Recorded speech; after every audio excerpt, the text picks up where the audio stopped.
What's up, everybody? Welcome to Heresy Financial. Today, the Federal Reserve had a press conference. Jerome Powell spoke, answered a bunch of questions about interest rates, inflation, economic growth, how the Federal Reserve is going to handle climate change and racism, and just as expected, gave a lot of nonsense answers to all the questions listed above. So today we're going to look at a few key takeaways, what you need to know about what he said, anything significant that will have an impact on the markets going forward. Ready? Let's dive in.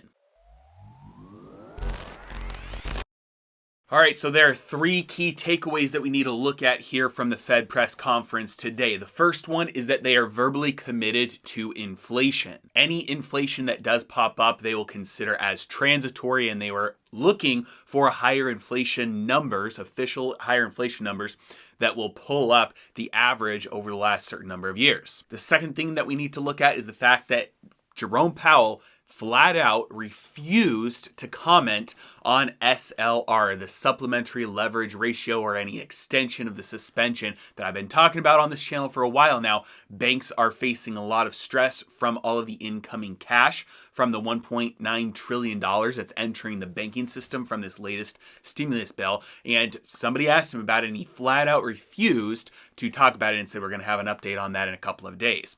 The third thing that we are going to look at is that it's basically all one trade now. Everything either trades with or against the dollar. So it's basically the central bank versus the world. It's all one big trade now. Everything is correlated. All right, so number one, inflation and what that means.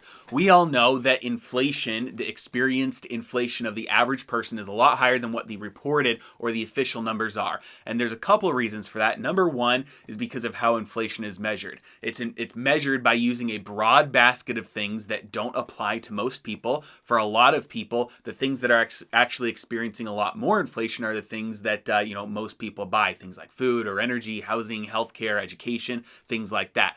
Over the last year, services have gotten hit a lot. That's been muting the inflation numbers because of the lockdowns from COVID, and so the other areas that are experiencing more inflation, it's not being reported for the average inflation numbers because you've got the services sector pulling everything down. And then other things as well, like anytime there are advancements or technological changes. If a clock on an oven is digital and that changed from digital from an analog clock, that is reported as inflation because the quality increased, even though it still does has the exact same amount of utility as the prior oven did. As there are technological advancements, that's counted, it's called hedonics, it's counted in the CPI as deflation, and so it pulls down the inflation numbers. Even though the price might actually be going up, you still have to be able to buy an oven. That didn't actually make your cost of living cheaper. The same thing happens for things like clothes and cars, and so even though a lot of things are getting more expensive, that's not showing up in the official CPI numbers because they're reporting false deflation that's not actually occurring in a lot of places by using things like hedonics. They've got a lot of other tricks, but that's a big one. Now, even though they have all of these things that pull down the official numbers, the reason they do that is so they can print a lot more than they would be able to if the official numbers were being reported accurately.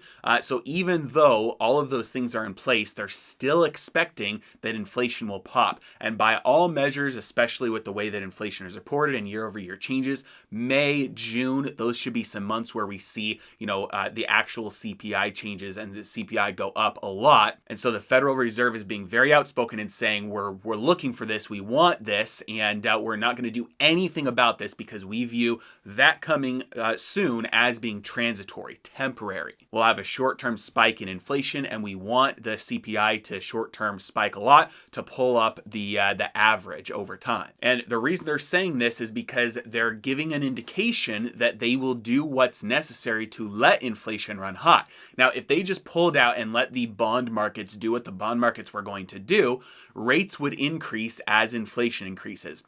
That's what's been happening over the last month, 2 months. That's why rates have been going up, because of inflation concerns. And the Federal Reserve has been very, very clear, especially today, they will not hike rates. But if the free market hikes rates by just selling off bonds as inflation takes off, the Federal Reserve, on the flip side, has to come in and increase their bond buying purchases. And that's why in the statement they said they're committed to at least maintaining the $120 billion of asset purchases per month that they're doing right now. So that's not a ceiling, that's a floor. They're buying $120 billion worth of assets on a monthly basis, and that's a floor. And so they will purchase more than that if needed to in order to keep rates down. Because if rates go up, that's the same thing as putting a lid on inflation.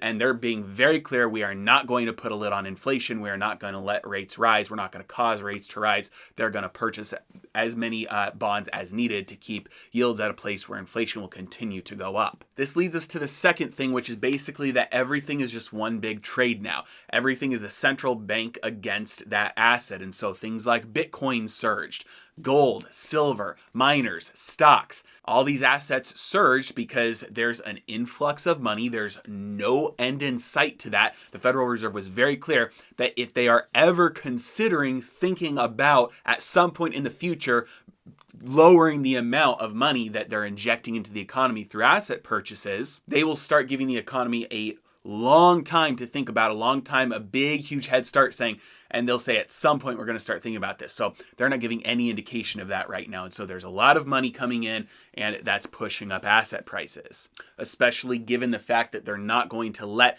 yields rise to a point where it would hamper inflation. They want inflation numbers to go up. And that brings us to the third thing that the Federal Reserve, the key takeaway that we need to know about the press conference today, is that Jerome Powell flat out refused to answer any questions about the supplementary leverage ratio. He was asked a question that said basically, hey, there's a lot of people that are talking about and concerned about the SLR suspension expiring March 31st at the end of this month, because it looks like the banks are going to have a hard time absorbing all of the cash that's being injected into the banking system.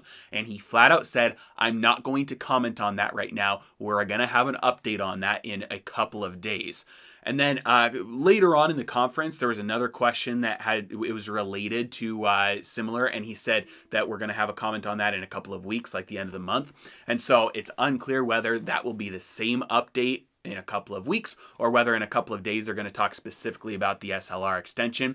Most people expect that the Federal Reserve will extend that deadline for when the supplementary leverage ratio suspension will expire. So maybe a month or 2 months or a couple of months. And that's how the market is taking it as well. The market is basically pricing in the fact that the Federal Reserve will extend that, and that banks won't be required to increase their base equity to leverage ratio so that they can more easily handle the influx of cash. Now, it's also possible that they come out in a couple of days and say, we're not going to do anything about this. We're going to let the banks handle it because we think the banking system is strong enough and has enough equity to be able to absorb all of this, this basic, this giant increase to their liabilities.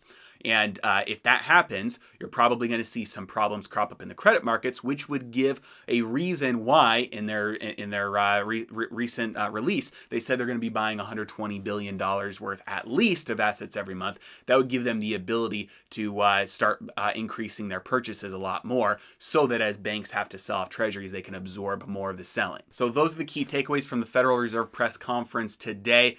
Basically, in summary, what you need to know is that it's all one trade now. The Federal Reserve has given every indication they're going to keep on doing the things that are pushing asset prices higher. And the market believes it. Stocks, Bitcoin, gold, silver, miners, financial markets are taking the Fed at their word and saying it's full steam ahead. And there's a lot of bullish energy in asset prices right now because of it. We might have some volatility, especially in the credit markets over the next couple of weeks, depending on what the Federal Reserve says over the next couple of weeks about the banking system, as they're going to be coming out with some updates on the SLR. As always, I really appreciate you guys. Thanks so much for watching. Have a good day.